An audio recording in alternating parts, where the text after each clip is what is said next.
Hola a todos, hoy nos toca seguir leyendo la ley número 2 de las 48 leyes del poder. Empecemos. Ley número 2. Nunca confíe demasiado en sus amigos. Aprenda a utilizar a sus enemigos. Criterio. Desconfíe de los amigos, suelen ser los primeros en traicionarlo, ya que caen fácilmente presa de la envidia. También suelen convertirse en irrespetuosos y tiranos. En cambio, emplea a quien haya sido su enemigo, y le será más leal que un amigo, ya que deberá hacer mayores esfuerzos para demostrar su adhesión. Lo cierto es que usted debe temer más a sus amigos que a sus enemigos. Si no tiene enemigos, busque la forma de crearse. Transgresión de la ley. A mediados del siglo IX a.C., un joven de nombre Miguel III ascendió al trono del Imperio Bizantino.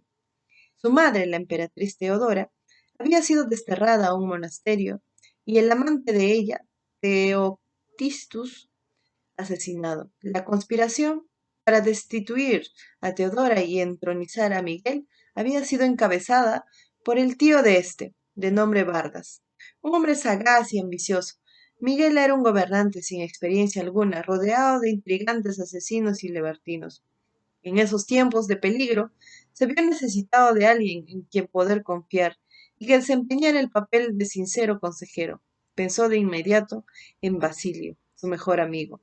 Basilio no tenía experiencia alguna en lo relativo a política y gobierno. Era el jefe de los establos reales. Pero había demostrado una y otra vez su lealtad y su gratitud para con Miguel. Los dos hombres se habían conocido algunos años antes. En esa oportunidad, Miguel estaba visitando los establos, cuando un caballo salvaje se espantó y comenzó a correr sin control hacia donde él se hallaba. Basilio, joven jinete de Macedonia, salvó la vida de Miguel al controlar al caballo desbocado. La fuerza y el coraje del joven impresionaron de tal manera a Miguel que de inmediato ascendió a Basilio de oscuro entrenador de caballos a la posición de jefe de las caballerizas reales. Colmó a su amigo de obsequios y favores, y ambos terminaron siendo inseparables. Basilio fue enviado a la mejor escuela de Bizancio, y el tosco campesino se convirtió en un culto y agradable cortesano. Nombrado emperador, Miguel necesitaba a su lado a alguien que le fuese absolutamente leal. ¿Quién mejor para confiarle el delicado puesto de chambelán y principal consejero que el joven que le debía todo lo que había llegado a ser? Basilio podría ser capacitado para su nuevo trabajo, y Miguel lo amaba como a su hermano, ignorando el consejo de quienes le recomendaron dar ese puesto a Vargas. Mucho más apto, Miguel escogió como asistente a su amigo.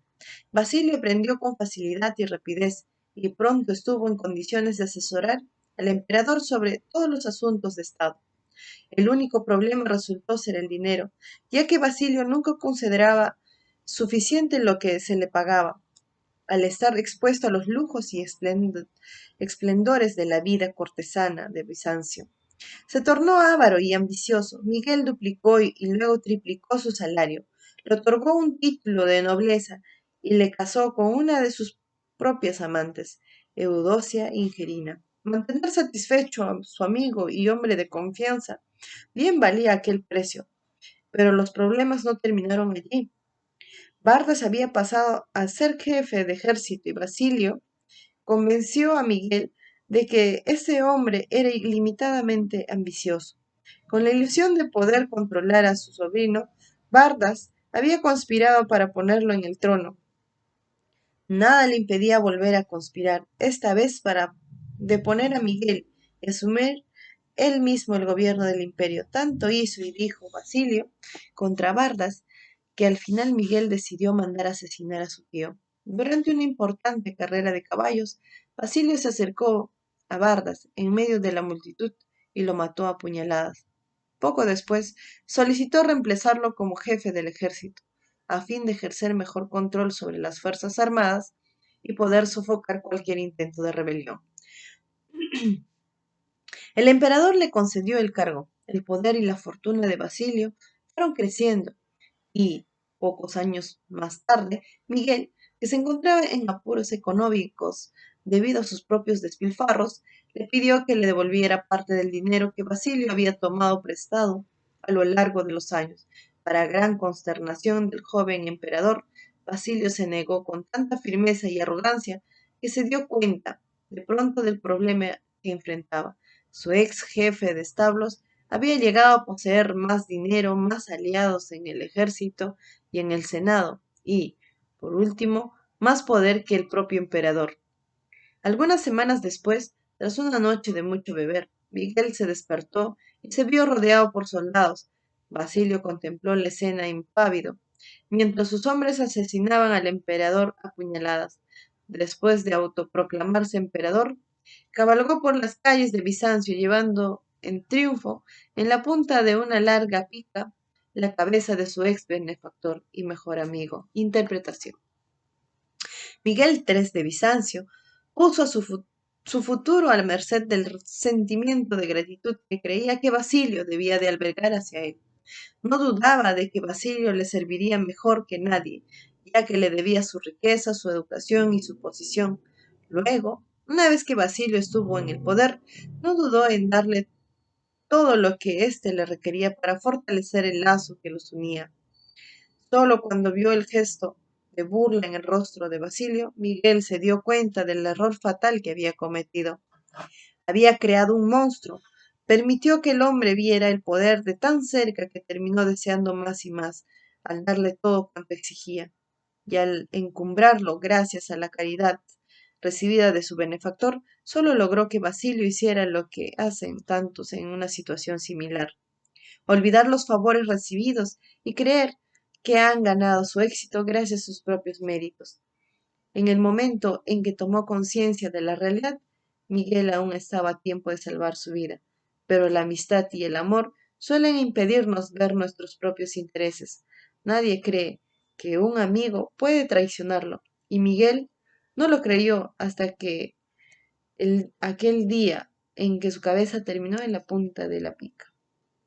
Señor, protégeme de mis amigos, que de mis enemigos me protejo yo mismo. Observancia de la ley. Durante varios siglos después de la caída de la dinastía Han, año 222 después de Cristo, la historia china presenta una serie de golpes de estado violentos y sangrientos. Uno tras otro, los hombres del ejército conspiraban para asesinar a un emperador débil, para luego reemplazarlo por un general fuerte y colocarlo en el trono del dragón. El general iniciaba una nueva dinastía y se hacía coronar emperador para asegurar su supervivencia. Asesinaba a los generales que lo habían acompañado en el golpe. Algunos años más tarde, sin embargo, el modelo volvía a repetirse. Nuevos generales volvían a levantarse y asesinaban al emperador o a sus hijos. Ser emperador de China significaba estar solo, rodeado por una jauría de enemigos.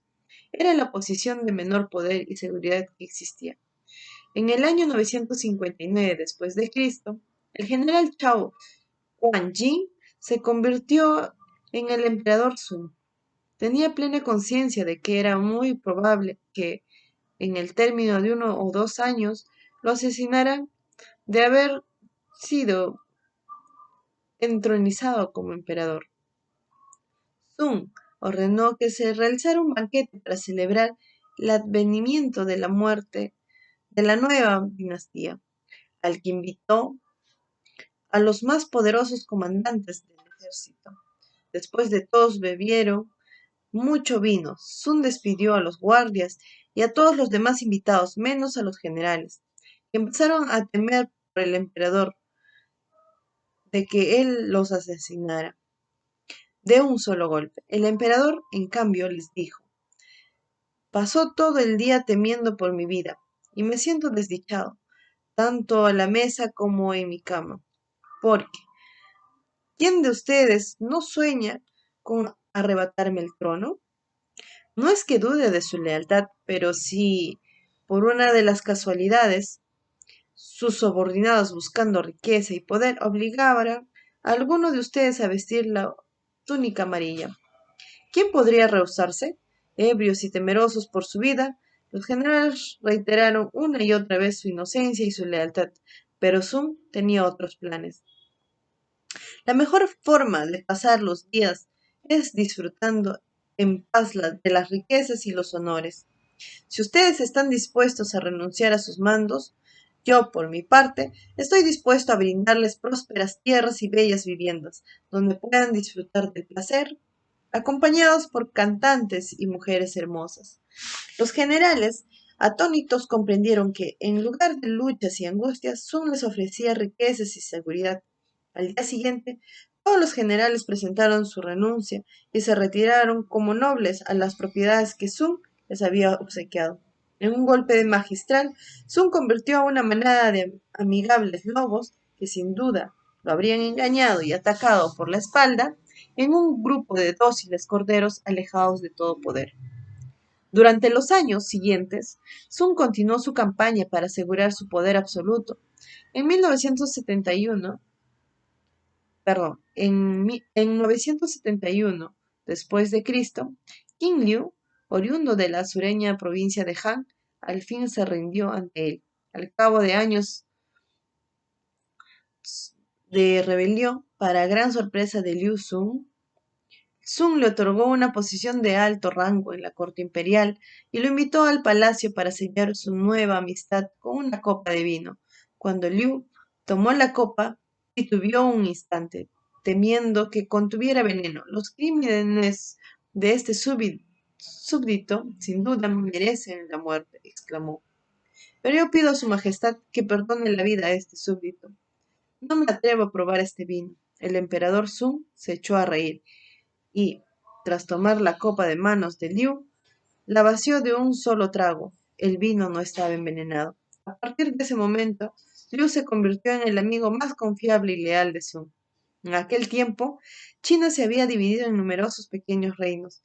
Cuando Chiu Shu, rey de uno de ellos, fue derrotado, los ministros de Sun aconsejaron al emperador encarcelar al rebelde. Le presentaron documentos que probaban que Chen Shu seguía conspirando para asesinar a Sun. Sin embargo, cuando Chen Shu fue a visitar al emperador, este, en lugar de encerrarlo en una cárcel, lo recibió con todos los honores. También le obsequió un paquete y le pidió al rey que solo lo abriera cuando estuviese a mitad del camino hacia su casa. Chen Shu abrió el envoltorio durante su viaje de regreso y vio que contenía toda la documentación referente a su conspiración. Se dio cuenta, entonces, de que Sun sabía de sus planes asesinos y que, sin embargo, le había perdonado la vida. Esa generosidad lo convirtió y pronto fue uno de los súbditos más leales de Sun. Interpretación. Un proverbio chino compara a los amigos con las mandíbulas y los dientes de un peligroso animal. Si uno se descuida, se encuentra con que terminan masticándonos. El emperador Sun conocía las mandíbulas que lo rodeaban cuando asumió el trono, sus amigos del ejército. Lo masticarían como si fuera un trozo de carne y si llegaba a sobrevivir, sus amigos del gobierno se lo comerían para la cena. El emperador Sun no quiso tener trato con sus amigos, sino que sobornó a sus generales colegas con espléndidas propiedades y los mantuvo bien alejados.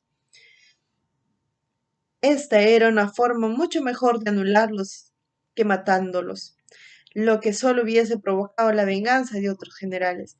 Sun tampoco quiso temer ni tener nada que ver con ministros amistosos. Más de una vez terminarían bebiendo su famosa copa de vino envenenado. En lugar de confiar en sus amigos, Sun utilizó a sus enemigos uno tras otro, transformándolos en súbditos mucho más confiables.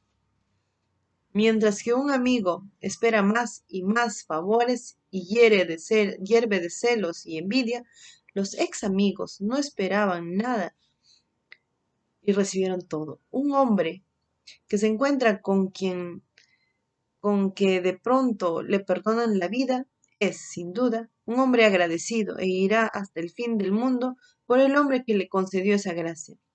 Con el correr del tiempo, sus antiguos enemigos se convirtieron en los más confiables amigos de Sun.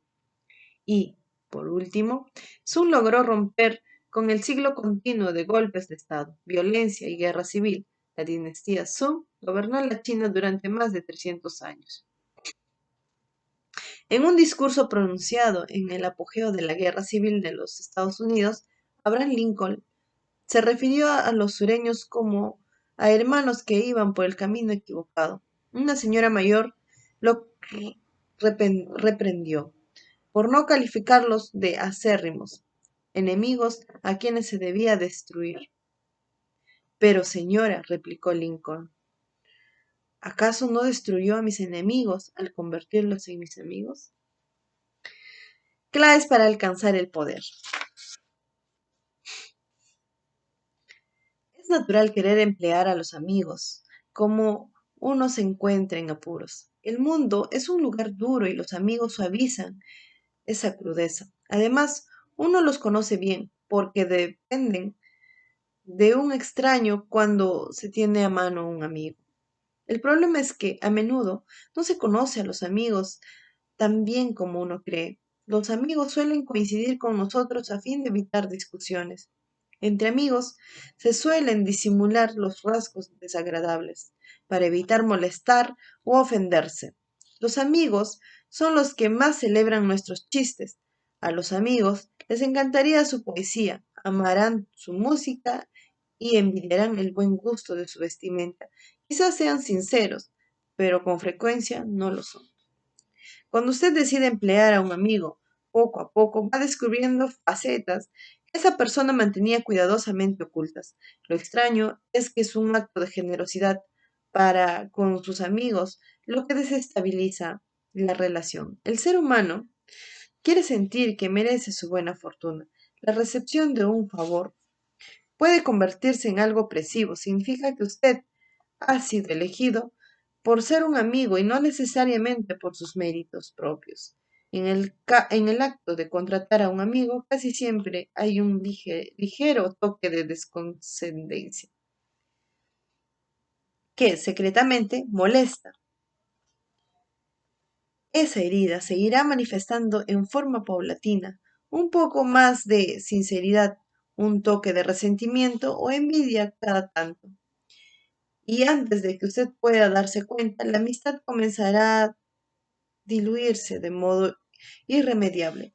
Cuanto más favores y obsequios usted ofrezca para reavivar la amistad, menos gratitud cosechará.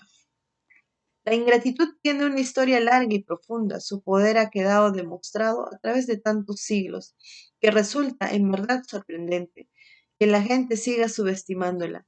Es mucho mejor ser desconfiado. Nunca espere gratitud de un amigo y se verá gratamente sorprendido cuando éste se demuestre agradecido. El problema de emplear a un amigo es que esa amistad limitará en forma irrevitable su poder. Rara vez ocurre que el amigo sea a la vez todo lo capaz que usted necesitaría, y a la larga, la capacidad y la competencia son mucho más importantes que los sentimientos de amistad. Miguel III de Bizancio tenía delante de sus mismas narices un hombre que lo habría guiado de modo adecuado y le habría salvado la vida.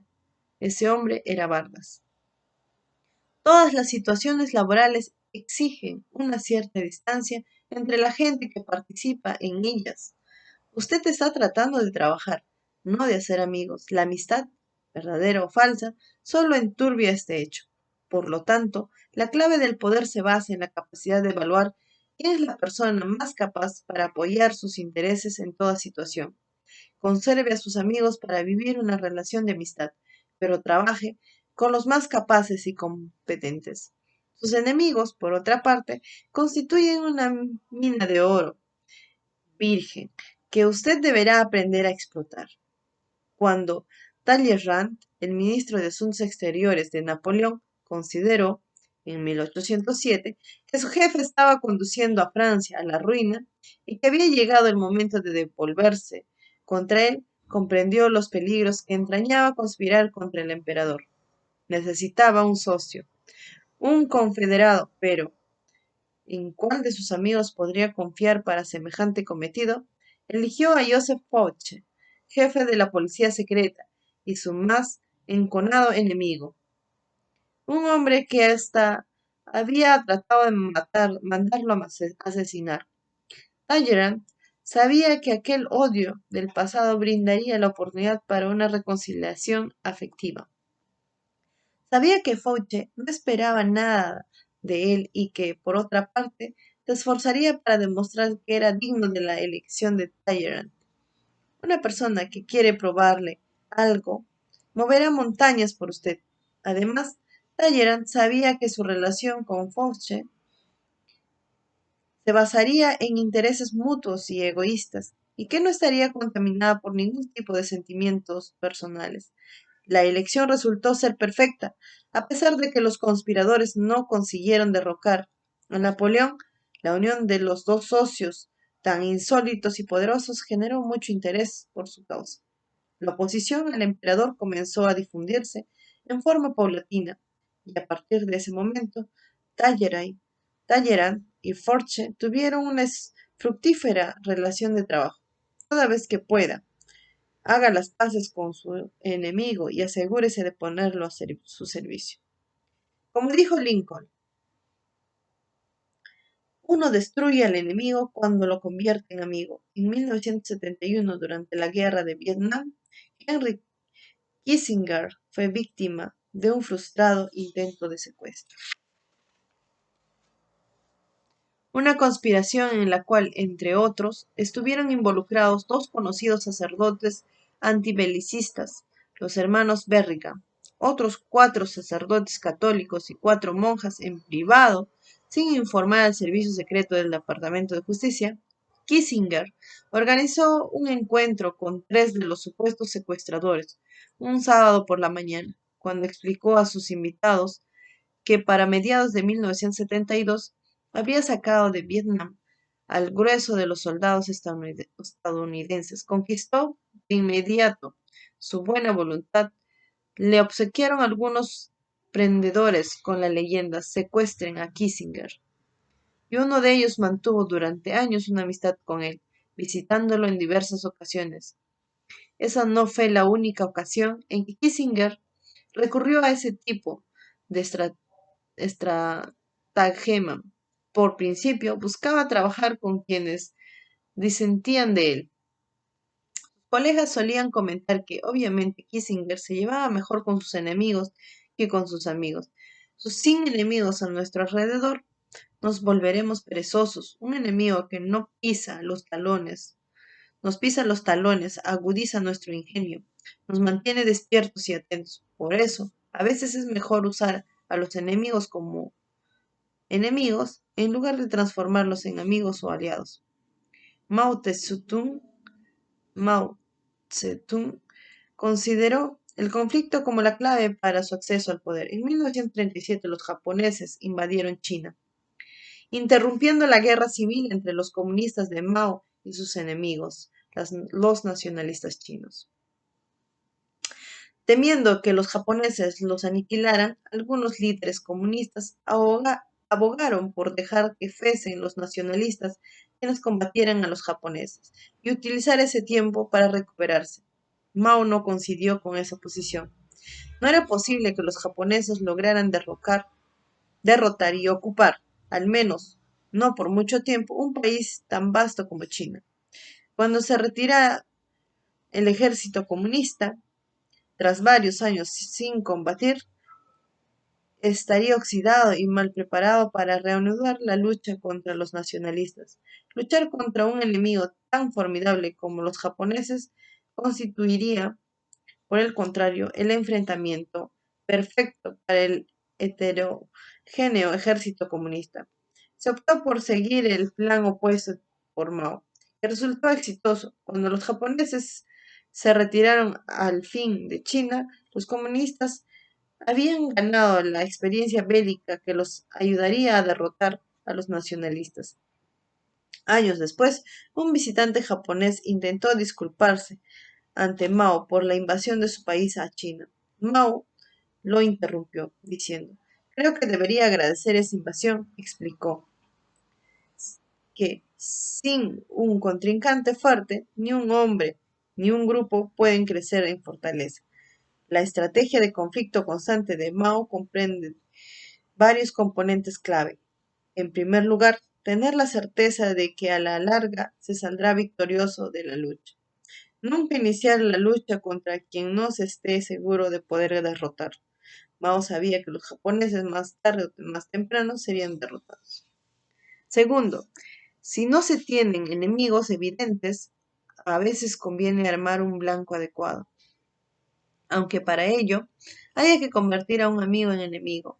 Mao utilizó esa táctica una y otra vez en su política. Tercero, utilicé a esos enemigos para definir su causa con mayor claridad frente al público, incluso presentándola como una lucha del bien contra el mal. Mao alentó las diferencias de China con la Unión Soviética y con los Estados Unidos. Estaba convencido de que, sin enemigos claramente definidos, su gente perdería el sentido de lo que significaba el comunismo chino.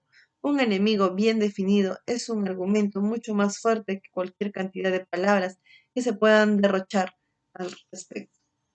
Nunca permita que la presencia de sus enemigos lo altere o atemorice. Es mucho mejor tener contrincantes declarados que no saber por dónde acecha el enemigo. El hombre de poder da la bienvenida al conflicto y utiliza a los enemigos para enfatizar su reputación como un luchador firme en quien se puede confiar en tiempos de incertidumbre. Las fauces de la ingratitud, sabiendo que es lo que le sucede si pone un dedo en las fauces de un león. Usted se abstendrá de hacerlo con los amigos. Usted nunca tomaría semejante precaución, pero si los contrata, sin duda lo comerán vivo con su ingratitud. Autoridad. Sepa cómo utilizar a sus enemigos para su propio beneficio. Deberá aprender a tomar la espada, no por la hoja, que no haría sino cortarle la mano, sino por la empuñadura, que le permitirá defenderse. El hombre sabio saca más beneficios de los enemigos que un tonto de sus amigos. Baltasar Gracián, 1601-1658. Invalidación. Cuando en general lo mejor es no mezclar el trabajo con la amistad, hay momentos en que un amigo puede ser usado en forma más afectiva que un enemigo. Por ejemplo, un hombre de poder suele verse en la necesidad de hacer algún trabajo sucio, pero para guardar las apariencias es preferible que lo haga otra persona en su lugar.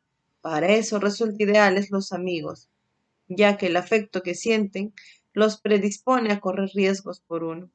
De la misma manera, si por algún motivo los planes les salen mal, es posible usar a un amigo como un oportuno chivo expiatorio.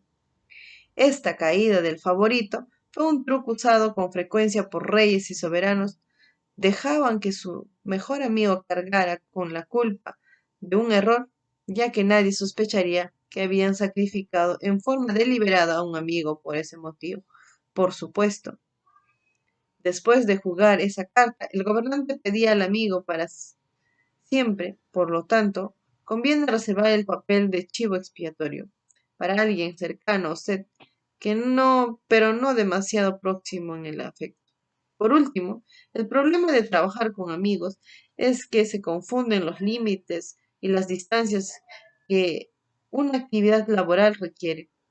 Pero si ambas partes del arreglo comprenden con claridad los riesgos que la relación entraña, un amigo puede llegar a ser un empleado muy eficiente. Sin embargo, en una relación de este tipo, nunca deberá bajar la guardia. Este siempre, esté siempre atento a cualquier señal de conflicto emocional, como por ejemplo la envidia o la ingratitud. En el ámbito del poder, nada es estable, y hasta el amigo más íntimo puede convertirse en el peor de los enemigos. Terminamos, chicos. Mañana continuamos con la tercera ley. Cuídense, que tengan dulces sueños. Chao.